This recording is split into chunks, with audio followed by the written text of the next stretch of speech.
انتظار موت سے زیادہ سخت ہوتا ہے. انتظار جو ہے موت سے زیادہ سخت ہوتا ہے. ایک انتظار ہے 1 گھنٹے کا 2 گھنٹے کا, اناؤنسمنٹ ہوگی, ہمارا نمبر آ جائے. اس میں انسان تعلقات استعمال کرتا ہے, لائسنس بنوانا ہے, یار کوئی جان پہچان والا تلاش کرو, بڑی لمبی لائن ہے. ایک انتظار وہ ہے جس کو قرآن کہتا ہے یجعل الولدان شیبا, میدان حشر کا دن ایسا ہوگا جو بچوں کو بوڑھا کر دے گا. سورج جس میں سوا نیزے پر ہوگا, پسینوں میں لوگ ڈوبے ہوئے ہوں گے. ایک دن 50,000 سال کے برابر, ایک جگہ آتا ہے 1,000 سال کے برابر, ایک جگہ آتا ہے 50,000. ہر آدمی کے جیسے اعمال ہوں گے نا, اس حساب سے اس کو وہ دن لمبا لگے گا. ایک دن کی لائن نہیں ہے, ہزاروں سال کی لائن ہے. اس وقت اللہ دیکھیں گے مجمع میں, جیسے کوئی تعلق والا ہوتا ہے نا, بلاتا ہے بھائی اس کو سائڈ پہ لے آؤ, یہ اپنا بندہ, اس کے لیے کرسی لگاؤ اور اس کے لیے چائے کا ہوتا ہے نا, چائے کا انتظام کرو. ہمارے ایک دوست جاننے والے, لائسنس نہیں بنتا تھا ان کا نا, جب بھی لائسنس بنوانے جاتے فیل ہو کے واپس آ جاتے. کہتے میں نے پوا لگوایا. کسی جاننے والے سے رابطہ کیا, کہہ رہے ہیں تمیز سے لائسنس بھی بنا, بریانی بھی کھائی, چائے بھی پی. ٹھیک ہے نا, جاننے والے نے بلایا, آجا بھائی. امتحان لیا انہوں نے, چیک کیا, وہ آتی تھی گاڑی چلانا ان کو, لیکن کہہ رہے ہیں بڑی تمیز سے کام ہو گیا. تو جب 50,000 سال کا دن ہوگا, لوگ پسینوں میں ڈوبے ہوئے ہوں گے, اور یہاں تک حالات ہوں گے کہ لوگ آدم علیہ السلام کے پاس جائیں گے. حدیث میں آتا ہے آدم علیہ السلام سے کہیں گے آپ اللہ کے صفی ہیں, منتخب کردہ پیغمبر ہیں, آپ ہمارے باپ ہیں جن سے اللہ نے نسل کا آغاز کیا, آپ اللہ سے سفارش کریں. یہ سفارش نہیں کہ ہمیں جنت میں بھیج دے, اتنی کر لے کہ حساب شروع کر دے, پتہ تو چلے ہم کہاں جائیں گے, جنتی ہیں کہ حساب تو شروع ہو. یہ انتظار کی گھڑیاں ہم سے نہیں کٹتی. آپ اللہ سے درخواست کریں کہ حساب شروع کر دیں. آدم علیہ السلام کیا کہیں گے کہ مجھ سے ایک خطا ہوئی تھی, مجھ سے ایک خطا ہوئی تھی کہ اللہ نے مجھے کہا تھا کہ جنت کے اس درخت کو مت کھانا, میں نے کھا لیا. اب میرے میں یہ ہمت نہیں ہے کہ میں اللہ سے درخواست کروں. سارے پیغمبروں کے پاس جائیں گے, موسیٰ علیہ السلام, عیسیٰ علیہ السلام, ابراہیم علیہ السلام, یہاں تک کہ پھر محمد صلی اللہ علیہ وسلم کے پاس آئیں گے. ساری انسانیت جمع ہو کے آئے گی, آپ سید ولد آدم ہیں, آپ تمام انسانوں کے سردار ہیں, آپ اللہ سے درخواست کریں. یہ نہیں کہ ہمیں جنت میں بھیج دے, حساب تو شروع ہو ہمارا. آپ صلی اللہ علیہ وسلم فرمائیں گے ہاں میں ہوں جس کو اللہ نے اس دن کا حقدار بنایا. حدیث میں آتا ہے آپ صلی اللہ علیہ وسلم اللہ کے دربار میں سجدہ کریں گے جا کے, درخواست کرنے سے پہلے. آج درخواست کرنا بہت آسان ہے, قیامت میں اللہ کا جلال لوگ دیکھ لیں گے, تو اللہ سے درخواست کرنا آسان نہیں ہوگا. آج دعا مانگتے میں ہمیں بہت تکلیف ہوتی ہے, کیونکہ نظر نہیں آ رہا نا اللہ, نہ دعا پوری ہوتی بھی نظر آ رہی ہے. اس لیے دنیا میں ہر ایک سے مانگنا آسان, کسی سے قرضہ مانگنا بھی آسان, کسی سے ادھار مانگنا بھی آسان, کسی سے اس کی موٹر سائیکل استعمال کے لیے مانگنا بھی آسان, گاڑی مانگنا بھی آسان, پان گٹکا مانگنا بھی آسان, چینی مانگنا بھی آسان, چائے مانگنا بھی آسان. لیکن سب سے مشکل کام کیا, اللہ سے دعا مانگنا کہ اللہ تو میرے گناہوں کو معاف کر دے, تو مجھے سیدھے راستے پہ چلنے کی توفیق دے دے. اے اللہ تو میری شادی کرا دے. اگر کوئی کما رہا ہے تو اللہ سے مانگ لینا, مجھے کیوں تنگ کرتا ہے آگے, بھائی لوگ مجھے آگے تنگ کر رہے ہوتے ہیں, مجھ سے ہماری شادی کرا دو. اللہ سے مانگو.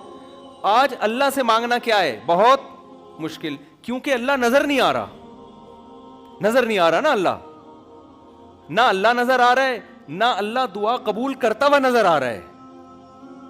بھائی دیکھو اللہ سے آپ جو مانگتے فوراً مل جاتا, تو ہم کہتے یار اللہ نظر تو نہیں آ رہا, لیکن دعا فوراً قبول ہوتی بھی نظر آ رہی ہے. پھر سارے اللہ سے ہر وقت مانگ رہے ہوتے, پھر کسی سے دنیا میں کوئی پان بھی نہیں مانگتا, کہتے یہ بھی اللہ سے مانگو, لیکن اللہ سے مانگ کے دعا پوری ہوتی بھی نظر نہیں آتی.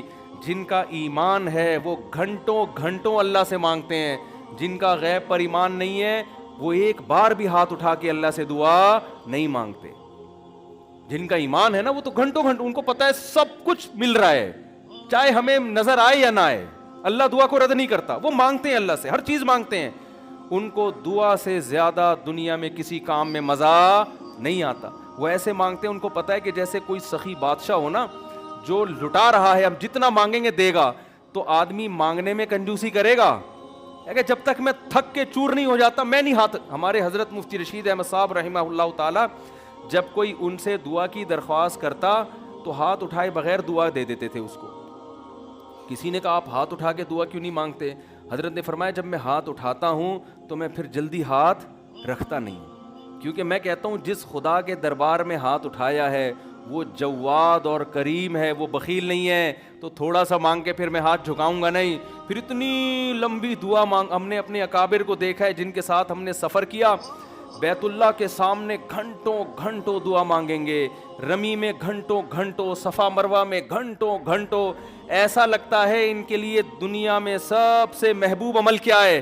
دعا ہے, حالانکہ قبول ہوتی بھی نظر نہیں آ رہی ہوتی. بھائی وہ تو دعا سے پہلے جتنے پیسے جیب میں تھے دعا کے بعد بھی اتنے ہی ہیں. عام آدمی تو یہ بولے گا نا کہ حضرت آپ نے 1 گھنٹہ دعا مانگی تو بٹوے میں 50 روپے پڑے ہوئے تھے آپ کے جب دعا شروع نہیں ہوئی تھی. جب دعا ختم کی ہے تو بٹوا کھول کے دیکھا اب بھی کتنے ہی ہیں؟ 50. اس سے بہتر ہے وسیم بھائی سے 50 روپے مانگ لیتے تو 50 کے کتنے ہو جاتے؟ بولو نا کیا ہو گیا؟ 100 ہو جاتے ہیں نا.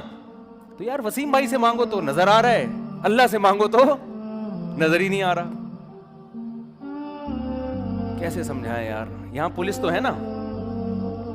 بھائی آپ ابا سے پیسے مانگو 6 دفعہ مانگو کہ کچھ تو ملیں گے نا. جان چھڑانے کے لیے ابا دے دے گا, لے 50 روپے لے دفعہ یہاں سے, جان چھڑانے کے لیے دے دے گا.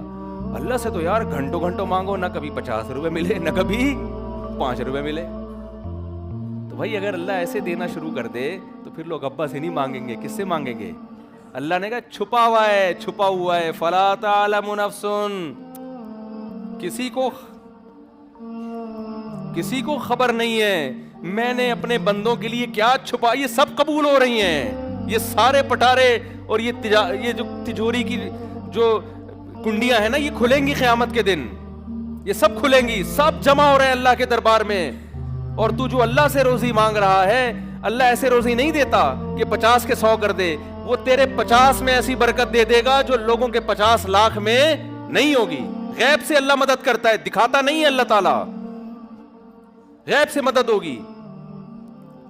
تو میں آپ سے عرض کر رہا تھا کہ قیامت کے دن اللہ تعالیٰ جیسے دنیا میں ہم ہاں نبی صلی اللہ, آج دنیا میں مانگنا آسان ہے اللہ سے, لیکن مانگنے والے بہت تھوڑے. اللہ سے مانگو. کسی کو شراب کی عادت ہے نا, اللہ سے گڑ گڑاؤ اے اللہ میری عادت چھڑوا دے. کسی کو انٹرنیٹ پر فحش فلمیں دیکھنے کی عادت ہے, اللہ کے سامنے گڑ گڑاؤ اے اللہ میری عادت مجھ سے چھڑوا دے. کسی کو ماں باپ کے ساتھ بدتمیزی کی عادت ہے, جو ماں اور باپ کے ساتھ برا سلوک کرے, زبان چلائے. علماء کہتے ہیں ہر گناہ کی سزا آخرت میں ملتی ہے, لیکن والدین کو ستانے کی سزا اللہ دنیا میں دے دیتا ہے. ان کا انجام اچھا نہیں ہوتا, سکون برباد کر دیتا ہے اللہ ان کا. والدین سے بد کلامی کی عادت ہے تو اللہ سے دعا مانگو. ہم صرف روٹی مانگتے ہیں اللہ سے, روزگار مانگتے ہیں, یہ چیزیں بھی اللہ سے مانگنے کی ہیں. تو آج مانگنا آسان, کل قیامت میں اللہ سے کسی میں بات کرنے کی جرت نہیں ہوگی. اللہ کہے گا اب تو آدم مانگتے ہوئے ڈر رہے ہیں, اے اللہ میرے سے غلطی ہوئی تھی میں کیسے مانگوں, اللہ مجھ سے اس کا حساب نہ لے گئی. ابراہیم علیہ السلام سے کہا جائے گا آپ اللہ سے مانگیں. ابراہیم کہیں گے مجھ سے ایک خطا ہوئی تھی, میں نے لوگوں سے کہہ دیا تھا کہ جب وہ جو ابراہیم علیہ السلام کے دور میں بت بنے ہوئے تھے نا, تو ابراہیم علیہ السلام لوگوں کو نا بتانا چاہتے تھے یہ بت کچھ نہیں کر سکتے, پتھر کے بنے ہوئے بت.